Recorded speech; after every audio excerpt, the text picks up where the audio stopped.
Salve Maria! Entre os 4 evangelhos, sempre me chamou muita atenção o de São Mateus. Talvez porque comemoramos o dia de São Mateus no dia que eu nasci, mas São Mateus era um homem pecador, talvez inclusive corrupto, mas que responde de modo imediato ao chamado de nosso Senhor Jesus Cristo. Ele conhece e segue ao Senhor, sendo um dos únicos evangelistas que ao mesmo tempo foi apóstolo. Em 2 evangelhos, ele é chamado de Levi, enquanto que São Marcos declara o nome de seu pai, que se chamava Alfeu.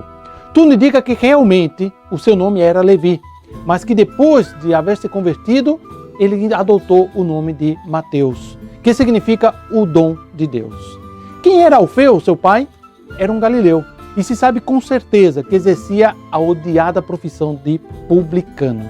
Os publicanos eram aqueles que coletavam impostos para entregar aos romanos, o que era considerado uma infâmia por todos os judeus, especialmente aqueles judeus da seita dos fariseus.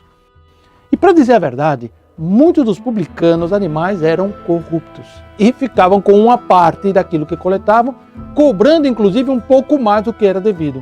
Por isso que nenhum judeu perdia uma ocasião de desprezar ou inclusive de enganar a um publicano.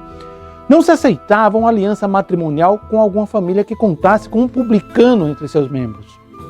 Os publicanos eram excluídos, inclusive, da comunhão do culto religioso. Eram mantidos à parte de todos os assuntos da sociedade civil e até do comércio. Não se podia sequer jantar ou comer com um publicano. Porém, não temos a menor dúvida de que São Mateus era judeu e, ao mesmo tempo, era publicano. O próprio Mateus conta que estava um dia no seu guichê onde cobrava os impostos, quando Jesus, depois de haver confundido os escribas, curando um paralítico, olhou para ele com atenção e lhe disse: "Segue-me." Mateus se levantou de imediato e seguiu a Jesus. Sua vida mudou completamente. De odiado publicano, de traidor do seu povo, passava a ser um seguidor do Messias. Será que São Mateus já conhecia Jesus? Será que São Mateus conhecia a doutrina de Jesus? Amigos, é impossível saber isso com certeza. Porém, devemos observar que ele exercia o seu trabalho em Cafarnaum, onde Jesus residiu durante algum tempo, onde Jesus pregou e fez muitos milagres. Esses elementos nos levam a pensar que aquele publicano já estava preparado, de certa maneira, para receber o convite divino. São Jerônimo diz que uma certa luminosidade e um ar majestoso no porte de nosso Divino Redentor chegou ao fundo da alma de São Mateus e o atraiu com força. Porém, a causa verdadeira de sua conversão foi, como disse São Beda o Venerável, que aquele que o chamou exteriormente por sua palavra, o impulsionou interiormente ao mesmo tempo pelo poder invisível de sua graça. O convite a São Mateus ocorreu no 2º ano do ministério público de nosso Senhor Jesus Cristo. E Cristo o adotou em seguida na Santa Família dos Apóstolos, que é o núcleo central da sua igreja. São Mateus foi sempre fiel. Desde o momento de seu chamado, seguiu a nosso Senhor Jesus Cristo até o fim da sua vida.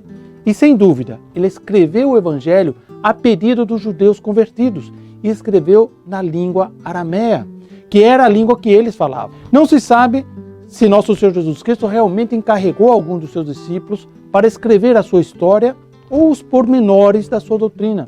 Mas é um fato que a inspiração especial do Espírito Santo para cada um dos 4 evangelistas empreendeu essa tarefa de escrever cada um dos evangelhos que constituem a parte central e a parte mais excelente das Sagradas Escrituras, porque neles nosso Senhor Jesus Cristo nos ensina, não por intermédio de profetas, mas diretamente, por sua própria boca, a grande lição de fé, a grande lição de vida eterna, que foi sua pregação, e o modelo perfeito de santidade, que foi a sua vida. A tradição sustenta que o Evangelho de São Mateus estava dirigido àquelas pessoas convertidas, mas que tinham vindo do judaísmo, porque são frequentes nele citações do Antigo Testamento e também pelo fato de que ele não explica os termos e os costumes dos judeus, porque, claro, já eram conhecidos pelos seus leitores. São Mateus utiliza as profecias antigas para demonstrar que Jesus é realmente o Messias esperado por tantos séculos para a salvação do mundo. E é por isso que nós podemos chamar o seu livro de O Evangelho do Messias. São Mateus encontrou também inimigos, porque deixava muito claro que aquele privilégio que havia sido dado de eleição para os judeus foi tirado deles, porque eles não aceitaram a nosso Senhor Jesus Cristo.